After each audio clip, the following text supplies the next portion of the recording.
நான் விருப்பம் இல்லாத கட்சினே நீங்க வச்சுக்கோங்கன்ற, அதுதானே உங்க நிலைப்பாடு. அதையே வச்சுக்கோங்கன்றா திமுகவை எதிர்க்குங்கன்னு சொல்றேன். அதுதான் உங்க நிலைப்பாடு. இப்ப மதன் அறிவழகன் நிலைப்பாடு அவர் எடுக்கணும்ன்ற அவசியம் இல்லை. விஜய் நிலைப்பாடு திமுகக்கு அந்த ஆர்வம் இல்லைங்கிறீங்க. ஆனா திமுக எங்களால செய்துங்கிறீங்க. உங்களால செய்யலங்க.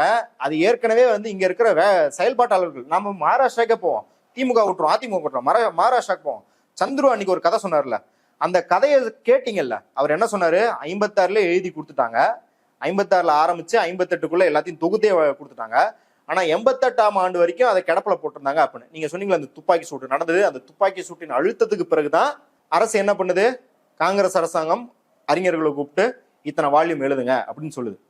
அப்ப நீங்க பாருங்க, ஒரு இங்க இருக்கிற மக்கள் இடத்துல இருந்து, மக்கள் இயக்கங்கள்ல இருந்து இவ்வளவு செயல்பட்டா தான் அதுவே வருது. அப்படின்னும் போது நீங்க திமுக வேணாம், நீங்க காங்கிரஸே அங்க இருக்கிற ஒரு ஆக்டரால தான் பண்ணுச்சு அப்படின்னு சொன்னா, அந்த துப்பாக்கி சூட்ல உயிரிழந்தவங்க, அவங்களுக்காக போராடினவங்க, இதை தொகுத்து எழுதி வழங்கினவங்களுக்கு என்ன கிரெடிட் கொடுப்பீங்க? அதே தானே இங்க விஜய் பண்ணிருக்காரு.